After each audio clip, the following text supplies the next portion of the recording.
Assalamualaikum warahmatullahi wabarakatuh. Halo anak-anak, bertemu lagi dengan Bu Yuni. Hari ini kita akan belajar tentang KPK dan FPP. Tentunya untuk materi ini sudah pernah kalian dapatkan ketika sekolah dasar.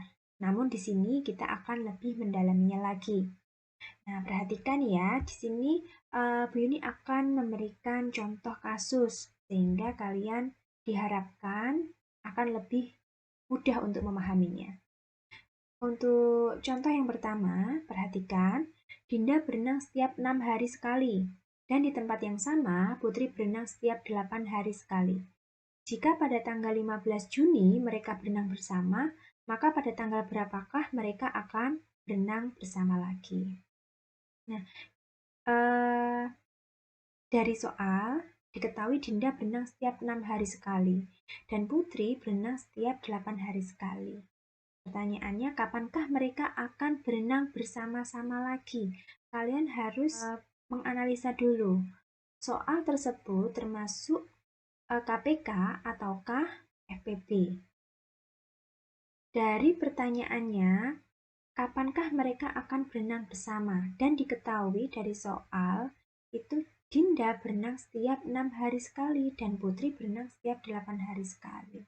Otomatis kita akan bisa menemukan kapankah mereka berenang bersama, tentunya dengan mencari kelipatannya.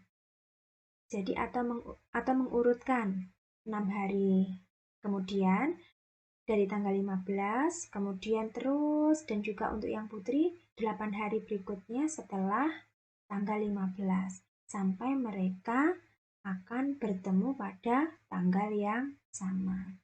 Ini termasuk kasus menggunakan KPK. Cara yang pertama, kalian bisa mendatanya atau mencari kelipatannya. Contohnya seperti yang Bu Yuni tampilkan dalam layar ya. Untuk Dinda, dimulai tanggal 15 Juni. Dinda dan Putri bertemunya tanggal 15 Juni. Untuk Dinda, karena 6 hari sekali berenang, maka 6 hari setelah tanggal 15, kemudian 12 hari setelah tanggal 15, 18 hari setelah tanggal 15, dan 24 hari setelah tanggal 15. Jadi dicari kelipatan 6. Nah, kemudian untuk Putri sama, karena 8 hari sekali kita harus mencari kelipatan dari 8. Jadi 8 hari kemudian, 16 hari kemudian, dan 24 hari kemudian. Sehingga didapatkan kelipatan terkecilnya adalah 24. Jadi kemungkinan mereka bertemu kembali dalam waktu dekat adalah tanggal 24 hari kemudian. Atau kita bisa menggunakan cara lain, misalnya pohon faktor atau menggunakan cara seperti ini. Nah, jadi kalian bisa menggunakan seperti ini, misal Dinda 6 hari sekali dan Putri 8 hari sekali. Kita cari atau kita faktorkan 6 dan 8. Jadi kita bagi dengan bilangan prima ya. 6 dan 8 dibagi 2. 6 dibagi 2 sama dengan 3 dan 8 dibagi 2 sama dengan 4. Karena bisa dibagi dua-duanya, maka di sini Bu Yuni kasih tanda ya. Berikutnya 3 dan 4, Bu Yuni bagi 2. 3 tidak bisa dibagi 2, maka tetap dituliskan di sini, dan 4 dibagi 2 sama dengan 2. Berikutnya Bu Yuni bagi lagi 2. 3 tetap karena tidak bisa dibagi 2, kemudian 2 dibagi 2, 1. Berikutnya sisa 3 dan 1, karena dibagi 2 tidak bisa kedua-duanya, maka kita ganti bilangan prima yang lain, yaitu 3. Kita bagi 3, 3 dibagi 3, 1, dan ini tetap turun. Nah, berikut ini adalah faktor dari 6 dan 8. Sehingga ketika ditanyakan KPK dari 6 dan 8 adalah, nah, jadi semua pembagi yang ada di sini. 2 dikali 2 dikali 2 dikali 3. Ini adalah KPK dari 6 dan 8. Jika yang ditanyakan adalah FPP, maka bilangan yang membagi keduanya, yaitu 2. Sudah Bu Yuni kasih tanda ya, makanya di sini tadi dikasih warna merah. Artinya 2 ini bisa membagi kolom yang ini dan juga kolom yang sini. Atau bisa membagi bilangan 6 dan bilangan 8. Jadi FPP hanya yang bisa membagi keduanya. Nah, sama kan ya dengan cara seperti ini atau cara yang kedua. Sehingga kembali ke pertanyaan ya, kapankah mereka akan berenang bersama lagi? Karena terakhir tanggal 15 Juni, maka 24 hari kemudian adalah 15 tambah 24 hari. Yang perlu kalian ingat adalah Juni umurnya hanya 30 hari, sehingga sisanya akan masuk ke bulan Juli. Seperti ini. Nah, berarti 15 Juni sisanya untuk Juni kan 30 hari, berarti sisa 9 hari masuk ke bulan Juli, sehingga mereka akan berenang bersama 9 Juli. Contoh berikutnya, perhatikan, suatu jambore dihadiri 50 anggota pramuka dari Sumatera, kemudian 80 dari Jawa, 45 dari Sulawesi, dan seluruh anggota akan dibagi menjadi beberapa kelompok, dan setiap kelompok terdiri dari Sumatera, Jawa, dan Sulawesi. Dan kelompok dibuat sebanyak-banyaknya dengan syarat setiap kelompok terdiri dari perwakilan yang jumlahnya sama. Pertanyaannya adalah berapa maksimal kelompok yang dapat dibentuk? Dan berikutnya adalah berapa jumlah anggota setiap kelompok. Diketahui untuk Sumatera ada 50 anggota, kemudian untuk Jawa adalah 80 anggota, kemudian Sulawesi ada 45 anggota. Kalian analisa ini termasuk FPP ataukah KPK.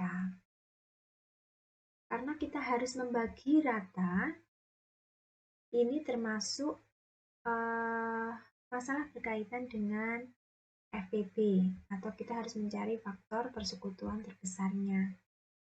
Kita bisa menggunakan cara yang ini. Jadi kita mencari faktor dari bilangan-bilangan ini 50, 80, dan 45. Jadi faktor dari 50 adalah 1, 2, 5, 10, 25, dan 50. Jadi faktor itu yang membagi habis ya.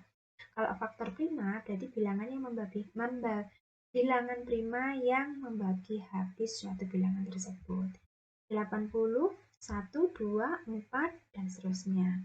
Kemudian 45 faktornya adalah 1, 3, 5, 9, 15, dan 45.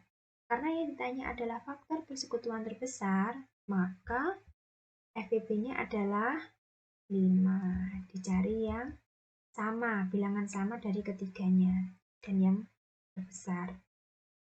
Atau kalian bisa menggunakan cara yang seperti tadi, atau bisa menggunakan pohon faktor, sama saja nanti hasilnya. Sehingga pertanyaan yang B, berapakah jumlah anggota setiap kelompok? Karena terdiri dari terbentuk 5 kelompok, maka untuk Sumatera itu ada 10 perwakilan setiap kelompok. Untuk Jawa itu terdiri dari 16 dan Sulawesi terdiri dari 9 perwakilan per kelompok. Ini didapatkan dari 50 dibagi 5 kelompok. Ya. Jadi untuk jawaban A sama dengan 5, kemudian yang B jawabannya adalah ini. Berikutnya untuk contoh yang ketiga, Bus Sinarjaya berangkat dari terminal A ke tiga jurusan berbeda disajikan dalam tabel berikut. Untuk jurusan Semarang dan Jogja, bis tersebut melayani dari jam 4 sampai jam 10. Sementara untuk jurusan Surabaya melayani selama 24 jam. Kita perhatikan di tabel itu ada ketentuan untuk jurusan Semarang berangkatnya setiap 2 jam sekali. Jadi setiap 2 jam sekali itu nanti ada bis berangkat ke arah Semarang. Kemudian setiap 3 jam sekali ada bis yang mengarah ke Surabaya. Dan setiap 4 jam sekali ada bis dengan tujuan Yogyakarta. Pertanyaannya adalah jika pada pukul 7 pagi ketiga bus berangkat bersama-sama, maka pada pukul berapakah ketiga bus akan berangkat bersama lagi? Ini termasuk KPK ataukah FPP? Coba kalian analisa. Nah, karena pertanyaannya adalah kapankah ketiga jurusan ini akan berangkat bersama? Ini termasuk masalah yang berkaitan dengan KPK. Sehingga kita akan menentukan